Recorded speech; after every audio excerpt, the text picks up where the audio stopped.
Tabarakalladzi nazzala al-furqana ala 'abdihi liyakuna lil 'alamina nadhira. Allahumma shalli wa sallim ala sayyidina maulana Muhammadin wa ala alihi wa sahbihi ajmain. Amma ba'du. Yang sangat saya hormati semua pengurus wilayah Nahdlatul Ulama Jawa Tengah, wabil khusus Ki Haji Ubaidillah Sodaqoh, teman saya juga guru saya, putra guru saya Ki Haji Abdul Ghafur Maimun. Saya mau cerita sedikit tentang sanad. Jadi buyut saya kandung itu namanya itu Hafsah. Jadi buyut saya kandung itu namanya Hafsah. Itu lahir di Damaran. Damaran itu belakang imaman Masjid Kudus. Hanya sekitar 30 meter dari imaman Masjid Kudus. Itu punya bapak namanya Maksum, punya bapak namanya Soleh. Soleh itu bin Kiai Haji Asnawi Sepuh. Nah, yang Mbah Soleh saya itu, saya generasi ke-7 dari Mbah Soleh itu. Jadi pas ke-7. Kalau ke-8 itu sudah kata orang-orang kaya gitu. Kenapa kamu miskin? Generasi ke-8 katanya. Jadi Mbah Soleh Darat itu orang Jepara, orang Mayong tuh. Itu dulu ngajinya diantaranya di buyut saya, di Mbah Soleh bin Raden Asnawi Sepuh. Raden Asnawi Sepuh itu cucu dari Mbah Mutamakin. Itu kesanatan saya. Jadi saya punya naskah banyak. Tadi Gus Nurul tak kasih tahu. Ini diantara contoh naskah Mbah Soleh Darat. Saya punya banyak, mulai Hikam sampai Jawahirut Tauhid, terus beberapa tulisan-tulisan beliau itu masih di lemari buyut saya di Pondok Damaran. Terus buyut-buyut saya itu juga yang diantaranya ada yang nikah di keluarga Gedungan, dan itu sebagian melahirkan Pak Said Akil. Jadi buyut-buyut Pak Said itu adiknya buyut saya. Tapi kalau saya dengan beliau itu sepuh beliau. Jadi kalau saya manggil Pak Said itu kira-kira kalau nggak paman ya mbah.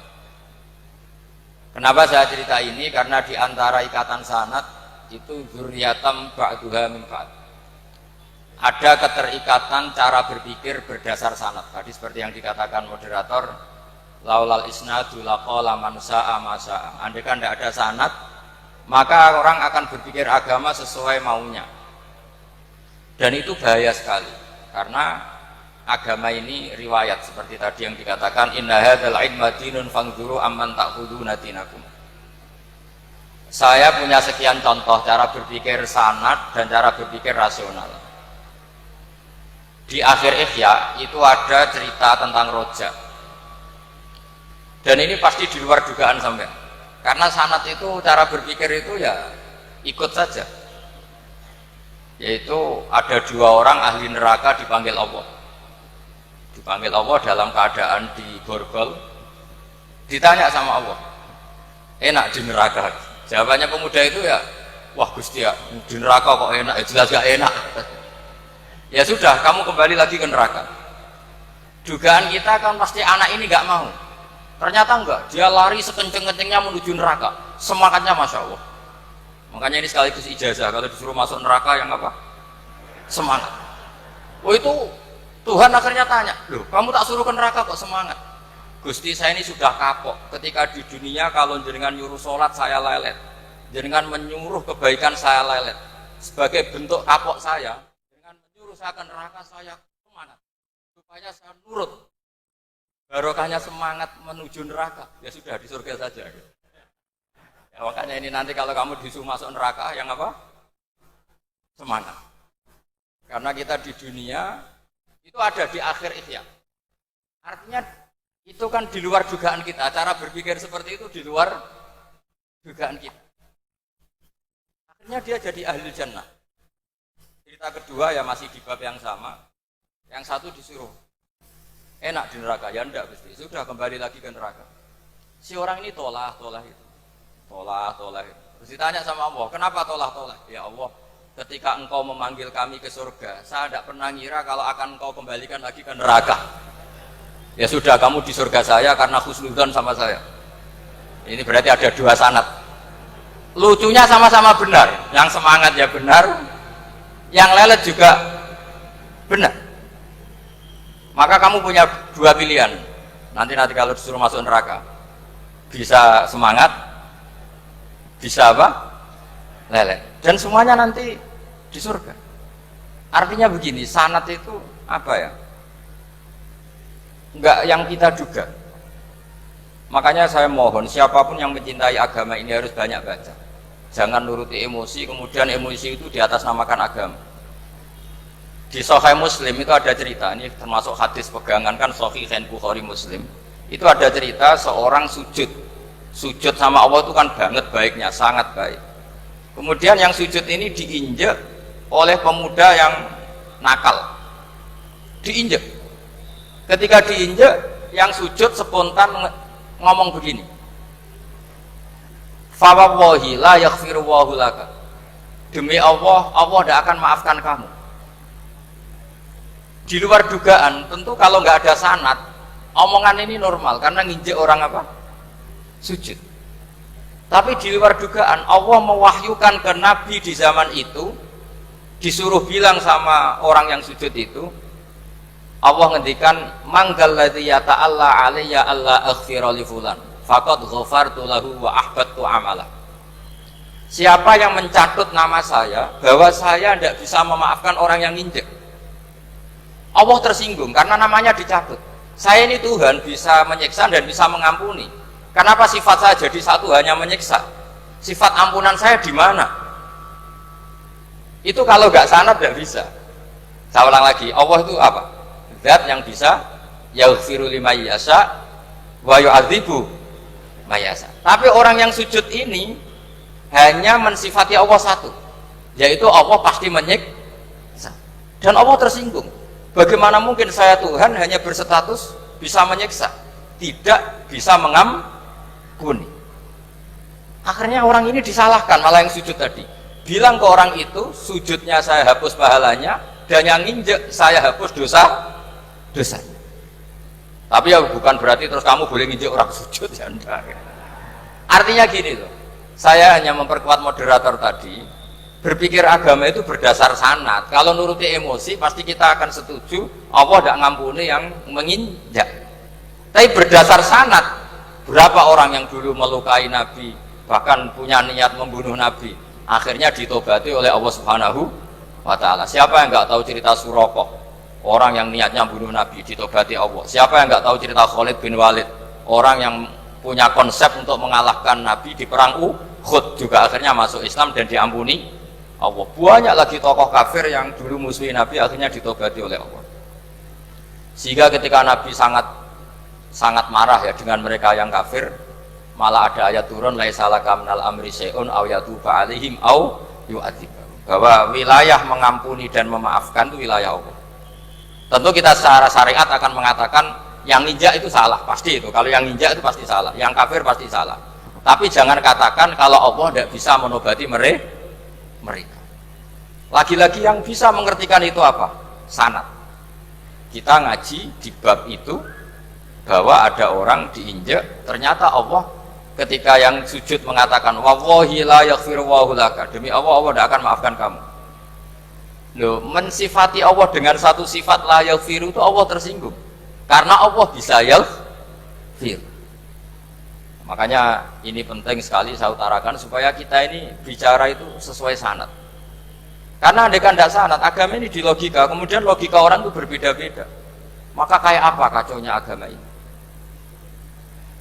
Terus yang ketiga, saya beri sekian contoh. Ini saya bawa kitab hikam yang diterjemah oleh Mbah Soleh Darat. Saya dulu pernah ngaji hikam sama banyak Gus Zofur. Cara berpikir Abul Hasan Asyadzili misalnya, umumnya orang itu kan kalau amal itu ingin diterima ya, kalau sujud ingin diterima Allah, kalau sholat ingin diterima Allah, dan kalau sangat ingin itu biasanya terus berlebihan, saking berlebihannya terus nangis minta amalnya diterima gitu. Tapi efek negatifnya gini, jangan-jangan nggak diterima, lalu kalau nggak diterima gunanya apa? Ini buruk sekali kalau mulai tanya, sujud saya jangan-jangan nggak diterima, kalau nggak diterima gunanya apa? Itu menurut Abul Hasan Asyadzili itu pertanyaan dari setan. Bagaimana mungkin kita pernah menyesal atau menyesali sujud yang pernah kita lakukan untuk Allah Subhanahu wa taala. Wong dadi kawulane Allah, wis dikai bumi, dikai oksigen, dikai rezeki, tahu sujud, bareng dikasih tahu Jibril, sujud kamu gak diterima. Wah, getun aku sujud be Allah. Masa sujud sama Allah getun. Maka kata Abdul Hasan Asadili begini. Kafa bika jazaan an radiyaka laka ahlan. Cukup sebagai balasan dari Allah yang luar biasa, kamu ditakdir sujud. Woi, keren. Coba kalau kamu nanti ketemu Allah, ada orang yang sama sekali di bumi gak pernah sujud. Lalu kamu ketemu Allah sujud berkali-kali, kemudian dapat kabar kalau sujud kamu gak diterima. Pantas mana kira-kira? Pantas yang pernah sujud apa pantas yang gak pernah sujud? Pantas yang pernah sujud. Sehingga pikirannya Abdul Hasan Asadili, sudahlah kamu bahagia saja karena kamu ditakdir pernah sujud.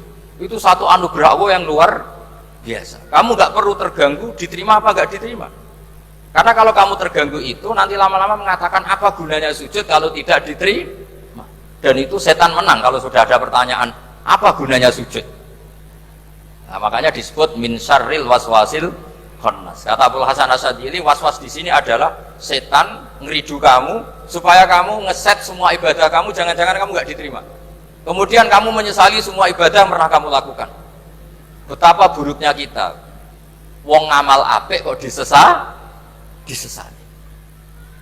Makanya saya ini sebagai kiai itu termasuk kiai yang paling sukses ya. Betul.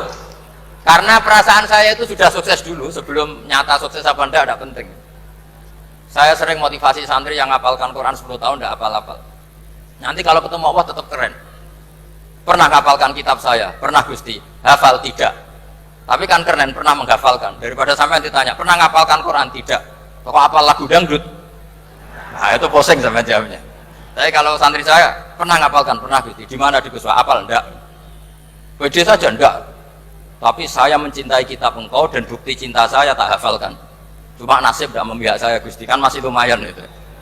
Daripada ditanya, pernah ngapalkan Quran? Tidak Gusti.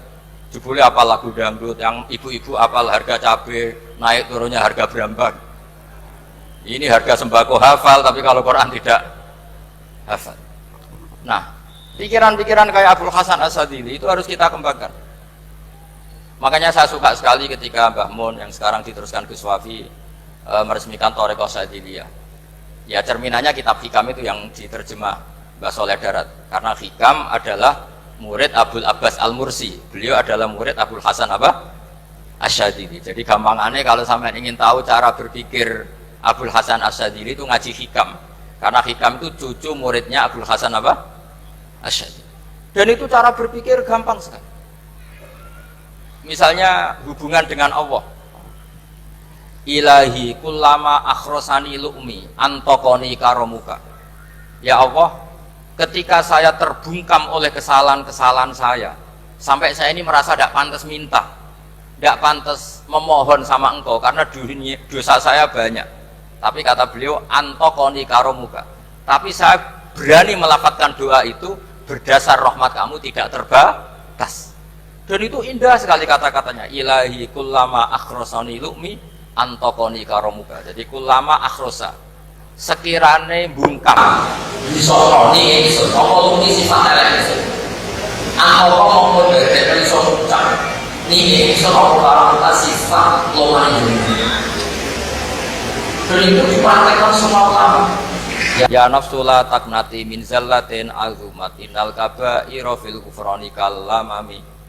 Jadi yang seperti yang dikatakan tadi Gus Ubaidillah tadi, ya sudah, kadang ada baron saya, ada Busiri, saya tidak tahu karena bacanya innal kaba'ira fil kufrani kalamami la'alla rahmata rabbihina yaksimuha ta'ti ala hasabil isyani fil kisami. Itu ada orang terlalu fanatik kebaikan datang ke Abdul Hasan Asyadili gerutu karena dunia ini sudah kacau balau, banyak maksiat, banyak macam-macam. Apa jawabnya Abdul Hasan Asyadili? Man ahabba alla yusawahu fi ardi faqad ahabba alla tadhara maghfiratuh. Jadi malah dibalik. Kalau kamu ingin dunia ini steril, nggak ada apa-apa, berarti kamu tidak suka akan kelihatan maghfirahnya. Oh. Jadi sanad-sanad seperti ini harus kita jaga. Meskipun tidak kita manfaatkan untuk kepentingan hadun nafsi, tapi kita harus kita jaga. Jika kita jadi orang itu tidak terlalu sepaneng dengan pikiran kita bahwa maksiat itu pasti mendatangkan azab. Kok kamu katakan pasti, itu buktinya apa? Maksiat itu salah, kalau salah harus istighfar. Maksiat itu salah, tapi Allah bisa saja mentobati yang maksiat kemudian jadi orang baik, karena Allah tetap bersifat yaghfiru liman yasha wa yu'adzibu may yasha. Kok kamu katakan pasti-pasti, itu sanadnya dari mana? Jadi ini pentingnya sanad ya. Jadi kita harus terus menjaga sanad ini supaya cara berpikir agama sesuai garis yang pernah ditulis oleh para ulama, yang semua itu musalsal ila Rasulillah sallallahu alaihi wasallam. Terus ini mumpung ini di depan Gus Yofur, juga ini pernah tak baca di depan putra-putra beliau, di depan anak-anak. Ini nanti saya hadiahkan ke PWNU Jawa Tengah. Saya nulis kitab ini sebagai bentuk saya bahwa apa yang dilakukan Syekhina Kiai Haji Maimun Zubair semuanya itu berdasar khazanah-khazanah yang ada dalam kitab-kitab Al-Kutubil Mu'tamadah. Di antaranya ini kitab Khilyatul Auliya. Kitab Khilyatul Auliya itu kitab kesayangan Imam Ghazali. Sampai kalau baca Ihya Juz 4 itu beliau memberi saran ke kita, wa alaika bimudawamati mutolaati kitabi Khilyatil Auliya wa Tabaqatil Asfiya. Karena Imam Ghazali fi Manaqibil Akhyar itu nginduk kitab Khilyatul Auliya, karangannya Abu Nu'aim Al-Asfihani. Kalau di tasawuf beliau nginduk kitab namanya Qutil Qulub, karangannya Abu Thalib Al-Makki. Kalau di fikih tentu beliau nginduk gurunya sendiri Imamul Haramain, yaitu Nihayatul Matlab fi Dirayatil Madhab. Ini saya beri contoh kenapa Mbah Mun, Ki Ubaidillah, semua tokoh-tokoh NU cara perilaku itu santai, rileks tapi terarah. Ini saya beri contoh. Ini riwayat dari Sufyan bin Uyainah, termasuk gurunya Imam Syafi'i. Ini halaman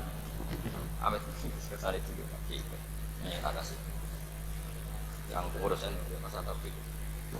halaman 24. Ya, ini di halaman 24 saya terangkan. An Sufyan bin Uyainah, kana Isa wa Yahya alaihi wassalam ya'tiyanil qaryata fayas'alu Isa an syirari ahliha wa yas'alu Yahya an khiyari ahliha. Faqala lahu Yahya, lima tanzilu ala syirarin nas? Qala innama ana tabibun udawil mardo. Ini di juz 7 halaman 323. Jadi mulai dulu ulama itu ada yang fokus ngelola orang-orang soleh, tapi ada juga yang mendokteri orang-orang yang macam-macam. Nabi Isa itu kalau di satu daerah tanya, di sini yang orang nakal-nakal di mana? Oh, di situ. Terus beliau ke situ. Ditanya Nabi Yahya, kenapa ke situ? Saya ini nabi. Nabi itu biman zilatit tabib. Saya ini ibarat dokter. Tentu dokter itu yang menyembuhkan orang-orang yang sakit. Sehingga kiai-kiai kita tuh ya kancanan orang soleh ya mau, bina orang fasik ya mau. Lah yang nggak boleh itu yang potensi katut fasik, itu nggak boleh. Jadi apa ya, supaya kita itu melihat sesuatu itu tidak seudon, kiai kok berteman orang fasik. Saya berkali-kali bilang berteman orang fasik itu haram. Tapi kalau dibalik pertanyaannya, membina orang fasik hukumnya gimana? Baik, bisa membina kalau berteman, ya sudah dibolak-balik gitu. Tapi kalau dibalik, berteman orang fasik menjadi fasik, ya jangan berteman kalau buatnya masih seperti itu. Ya terus saya teruskan ya. Sayyidina Umar itu terkenal orang yang sangat keras. Sayyidina Abu Bakar terkenal orang yang layyinal janib, orang yang sangat santun, sangat sopan. Tapi anehnya ketika Abu Bakar mau wafat, itu khilafah atau khalifah itu diwasiatkan supaya yang mimpin itu Umar. Padahal orangnya sangat keras. Tapi yang jarang diketahui publik adalah ngiranya Umar keras itu wataknya. Ternyata enggak. Di sini diterangkan Umar wataknya itu sebetulnya bisa memilih keras atau halus. Ini saya baca ya di halaman 25. Beliau ditanya oleh Abdurrahman bin Auf. Terus beliau menjawab, ya Abdurrahman, wallahi laqad lintu linnasi hatta khasyitu wa fil lain. Tsumma staddattu alaihim hatta khasyitu wa fi siddah. Fa ainal makhraj.